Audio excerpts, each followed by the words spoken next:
Okay, folks, good morning and welcome to Swing Trading Today. It is Monday, February the 22nd, 5:13 in the AM.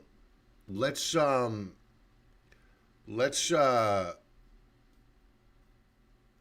over a few comments that I want to make about the market. One is with regard to Bitcoin. Oh, by the way, I'm not using a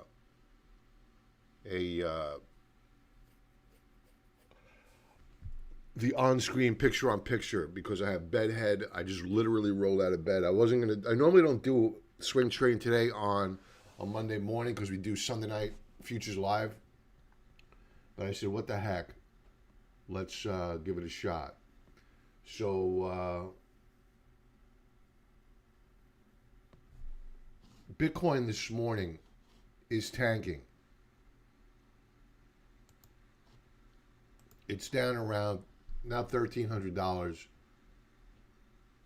per coin. But we went over this last night, and I mentioned that on a monthly chart, we are very, very overbought with RSI, despite the pullback. This is real time. Despite the pullback,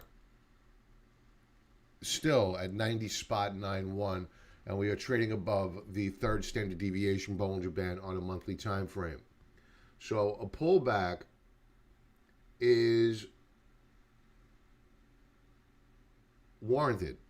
It's healthy. It's a good thing. And I also mentioned last night that on a daily time frame that we had flashed a doji star formation on the 20th. That's a sign of indecision. And that a trend reversal could be at hand. And sure enough, we're rolling over today. Do we close down? I don't know. This is not a crystal ball. Maybe it'll rally back for all I know. But I tend to doubt it. And I'll give you the whys behind why I doubt it. And that is this. Is that bonds are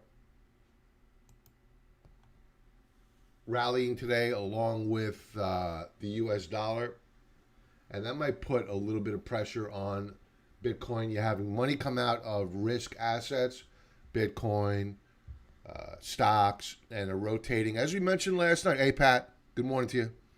As we mentioned last night, into bonds and into the US dollar. The dollar, let's bring it up. The dollar, when we were chatting last night, 6 p.m. Eastern Standard Time, Sunday, the dollar was down. And now it's gone positive. Yes, it's off the highs of the session. But I think we're going to hold this support level as long as equities remain weak. And we'll go to the equities in a moment. But equities are down across the board about, let's call it 1% across the board. And that money's got to go somewhere.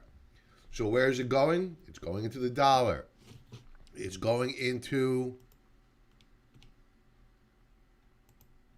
bonds. Here's a 10-year Treasury note. These are 1-hour charts. So is it a straight shot up from here? Not quite sure. Probably we'll get a pullback, a higher low. Expect a lot of volatility today.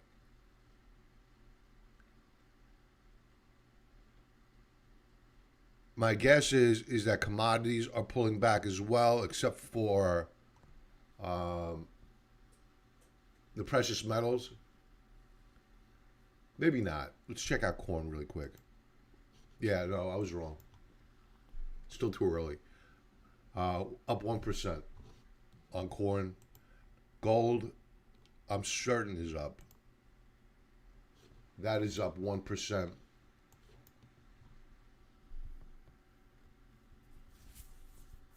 And the only reason why I'm a bit concerned about whether or not this is going to be able to hold is, will dollar rise in the face of a rising US dollar? Maybe. It's happened before. If there's panic, if there's fear, that can happen. Let's pull back to a 4-hour chart to get a feel for how strong the setup is here.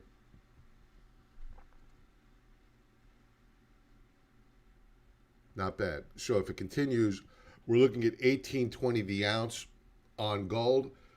For us to get really, really bullish on gold, we need a breakout above this upper band of resistance, and we need to close above 18.50 the ounce on gold.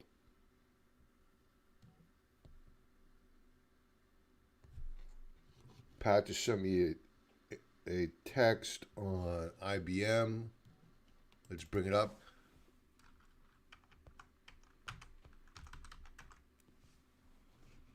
Yeah, IBM is not looking good here. Got a head and shoulders set up, left shoulder, head, right shoulder. Here's your neckline here at around 117.50 on IBM. IBM's had a rough time with these past couple of quarters.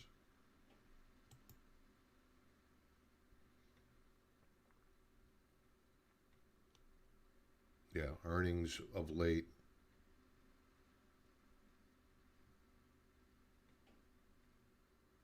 A bit rough on the shares. Let's see what the gold miners are doing in the pre-market.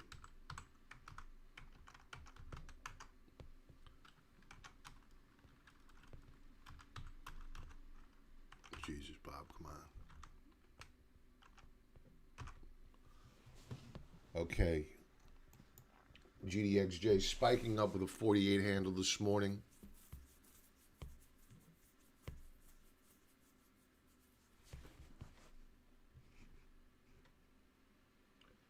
At current trading above its 20-period moving average on a 4-hour chart. It's early, light volume. What's this spike up here? We had how many shares? 3,400. You know, not even 8,000 shares traded here. So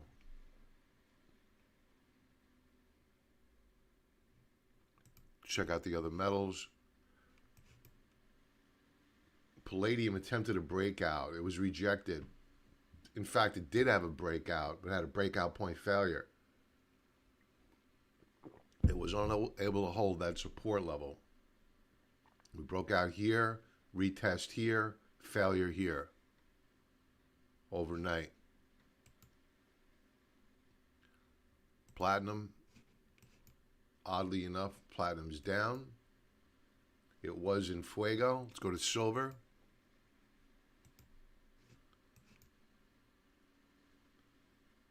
Silver's up about 1%, kind of lethargic.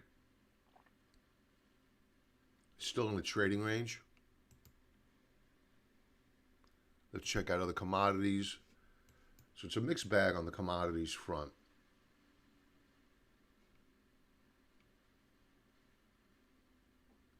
You know, there's going to be a difference in interpretation of why things are moving. Why is the dollar moving? Why are yields now starting to pull back a little bit? Some are going to think it's slowing economic growth. I'm not of that school. I believe that the markets are selling off because they're overbought, highly speculative. You have money rotate now into bonds and the U.S. dollar. And some commodities are going to weaken because they have an inverse correlation to the U.S. dollar. But some appear to be shrugging it off, such as gold and silver. Let's check out the VIX. Not a huge move here. Yes, it's up 4%, but it's not a dramatic move. We were up higher earlier in the session.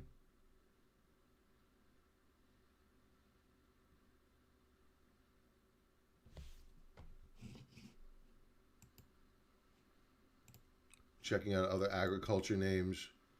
Wheat is down. So it's a mixed bag. Corn was up, wheat down. Let's check out the high flyers using the 50 fund, the Innovators IBD fund. No reaction this morning. The trading where they closed on Friday.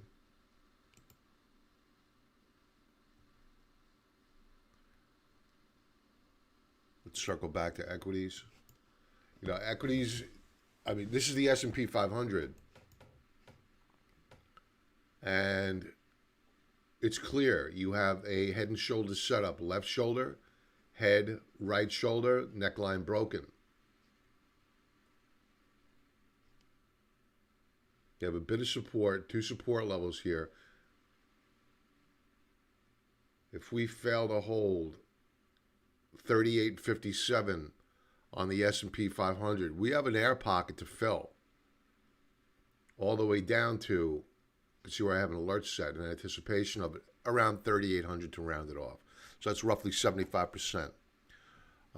Pat, Bob, are you short SPY? Not directly. I'm short of the triple Qs using a leveraged ETF.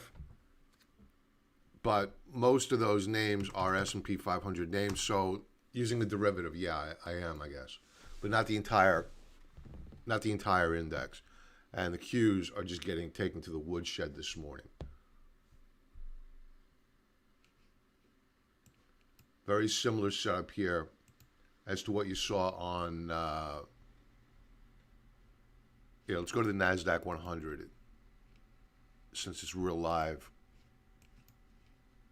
You can see that we're down 1.12%. Another head and shoulders setup. The markets were clearly sending us a signal. We broke one support level, 45-degree neckline.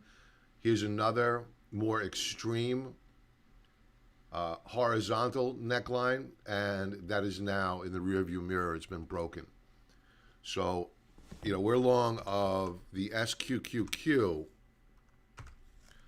And that is a leveraged ETF spiking up this morning. We are also long of the TZA, putting us short of the small caps. And that's up this morning as well. Not huge.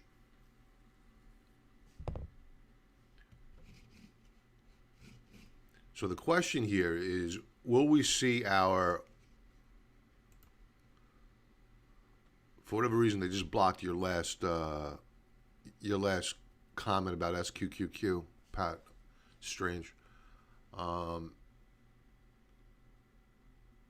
forgot what I was going to say. Let's see what else we have here. Let's see what Tesla's doing pre-market. Remember, this is very thin volume. Birds aren't even up right now. Pat's up, though. I'm up. That's all that matters. Pat, I sizzled up some deer meat sausage last night. I think it's my last batch. Tesla gapping down this morning, 756. They pulled their next, I think it's, the Y series? They pulled that. And they're getting threats from mainland China. That's the headline. You never know what the news is. Could be some short planting stories. But Tesla definitely under some pressure. We hit a high back in January, $900.40 per share. We're off measurably now at last tick, 756.98.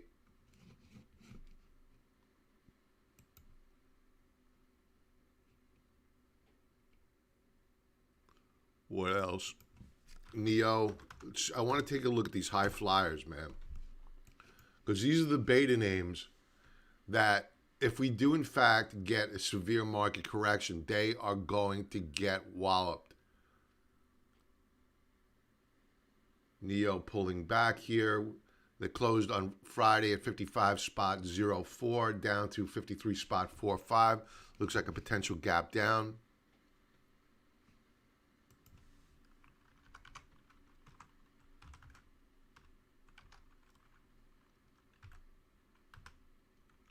Corvo. I did a video on Corvo yesterday. It's posted on YouTube. And no move this morning. It's holding the breakout. But again, so early, you can't expect much in terms of volume. What else do we want to take a look at here before I sign off? Let's check back in with gold.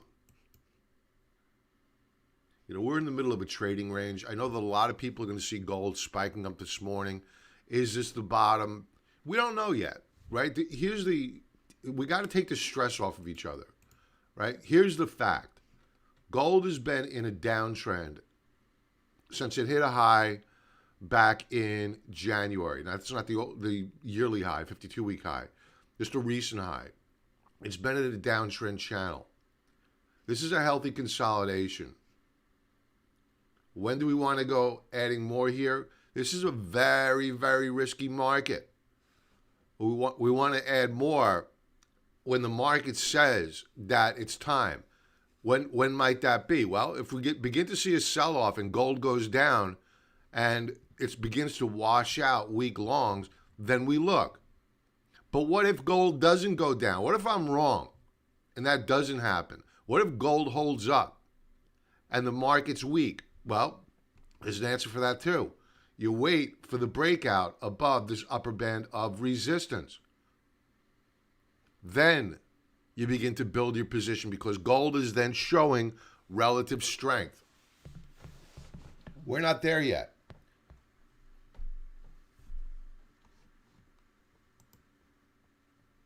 What else do we have? Gasoline. This affects everybody. I mean, it's holding in there. It's not pulling back. Commodities still remain pretty strong despite the fact some of them being down. This morning, Nasdaq 100 again before I log off.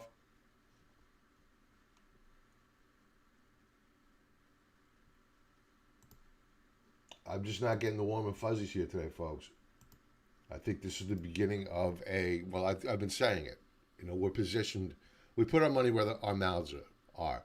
And we positioned short in anticipation of this.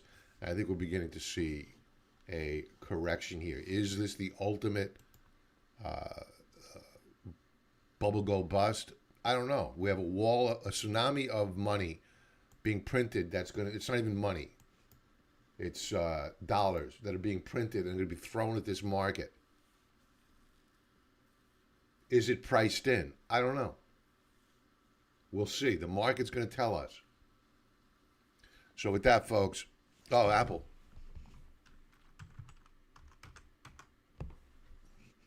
Yeah, Apple is weak. We closed out the day at 129.87, gapping down now very slightly, 127.84. Let's go to a daily chart.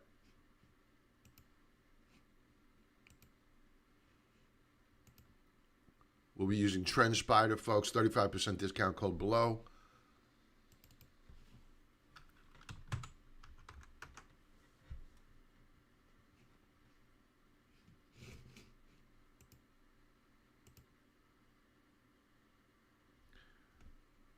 Apple broke some support levels last week.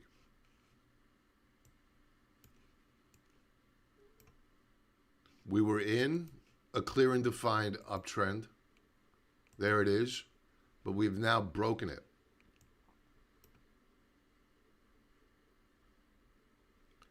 I think the new downtrend, at least weekly is an intermediate term time frame, so it's not insignificant. If we break down below the lows of January the 18th and we close there, that's a significant break. As a matter of fact, we're going to use the lows of January the 11th. That's more of an extreme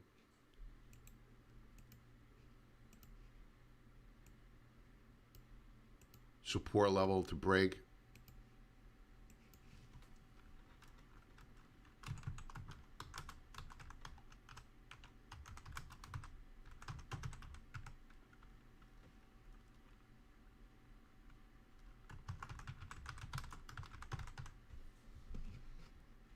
Now, the shares of Apple are the second largest component of the triple Qs. The largest component is Microsoft, which we've spoken about ad nauseum about how overbought it is on a quarterly and yearly time frame. And IBD over the weekend was showing it as a stock that was poised to break out, and that flew in the face of what I was saying, that it appeared to be a stock that was rolling over with a rounding top. Who's going to be proven right? I think I am ultimately, because we are gapping down. We have a new weekly low already, right? Actually, no, I need to modify that. It's a new weekly low. I'm sorry, I'm looking at this past Monday here. New weekly low. And we closed out Friday 240 spot 97. Last tick 237 spot 51.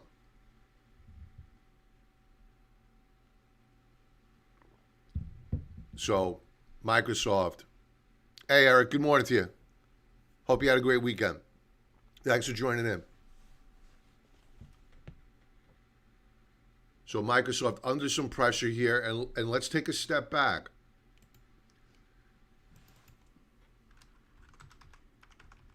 We just don't want to go by intraday time frame charts. I'm not a day trader.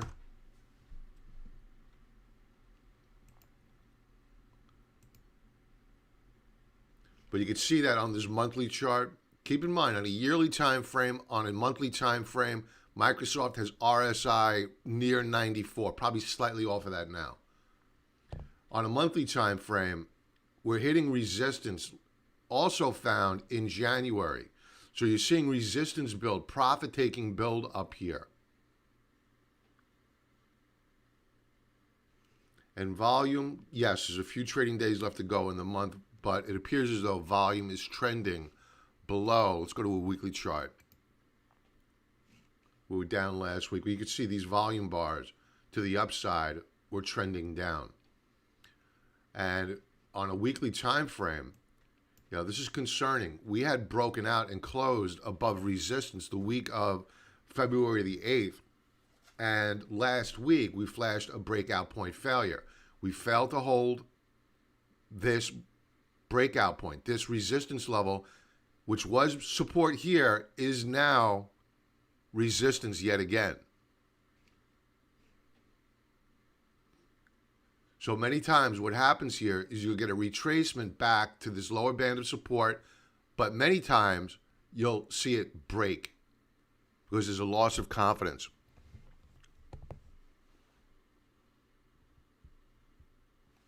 Thank you, Eric. Appreciate that. Our train, good morning, pal. Yeah, Pat, I saw the photos of that engine on fire. That's crazy. Whoever took that video had solid hands. They weren't shaking. I would have been shaking like a leaf. All right, folks. With that, I just wanted to come on and do a quick update on the markets. Things are happening here, and for those just joining, we'll do a quick recap. We have, which we spent a lot of time on last night, bonds which are catching a bid. And for those that are saying, well, it must be weak economic growth, they were up last night, and now they're down. Excuse me, they were down last night, now they're up. So, where are they?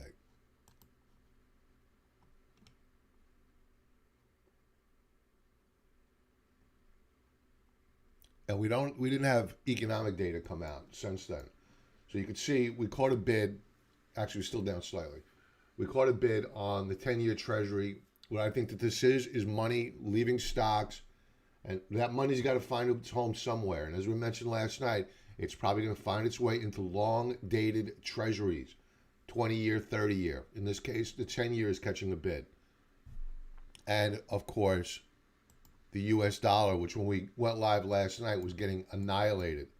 But then it flashed a bullish reversal bar. And if you overlaid the charts, you would have probably seen that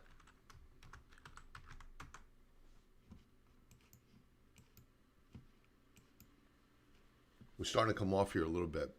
We just went positive. a negative. So something happened here.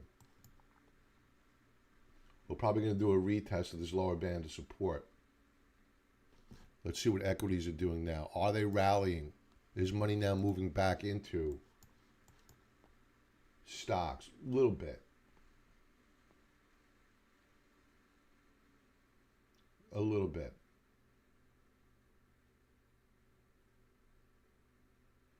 But I don't think you can ignore this head and shoulders setup. This is clear and defined that we're seeing weakness today. Well, we're definitely off the lows of the session. Nasdaq 100 still down over 1%. And where's our Russell 2000? We'll leave off with that.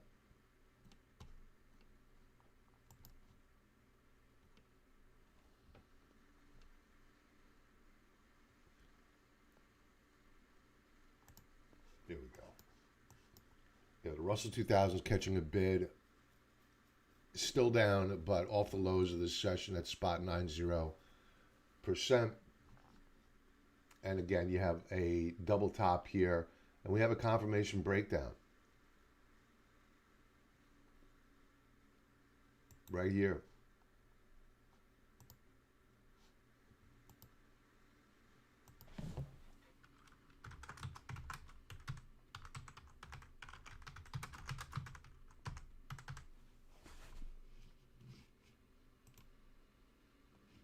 They're going to try to recapture this,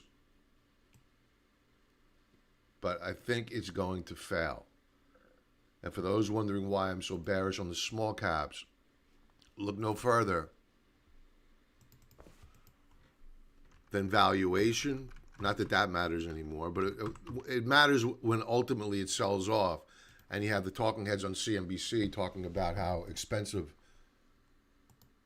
the micro caps are, the small caps are. This is unsustainable. This trend here is unsustainable. So we're going to get a pullback here, and we'll look for great opportunities. We're creating our shopping list of stocks, great stocks to buy, possibly some of those ARK funds. I'm getting familiar with Cathie Wood and her management style. So we'll be looking at those, and ideally we get a nice sell-off here, creating buying opportunities. Will it be the ultimate bubble bursting? Who knows? Who knows? We'll hope for the best and prepare for the worst. Let's see what Boeing is doing in the pre-market. We'll leave off with that.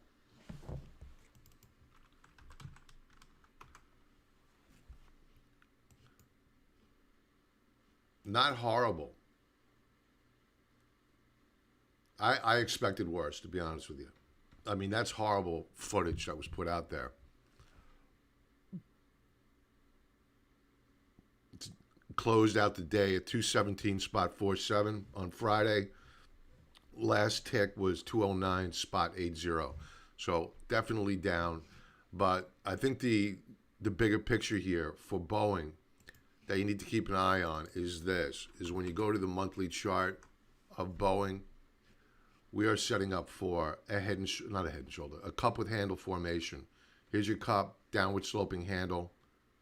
We've broken out on RSI. So this could be an opportunity to nibble on the shares. I really like 190 as support. Will we get there? Maybe. If the market sells off, everything's probably going to drop. So Boeing is definitely one to keep an eye on. 190 per share looking really good. All right, folks, with that, everybody have a profitable trading day. Thanks for joining in on this impromptu episode, and I'll talk to you soon. Be well.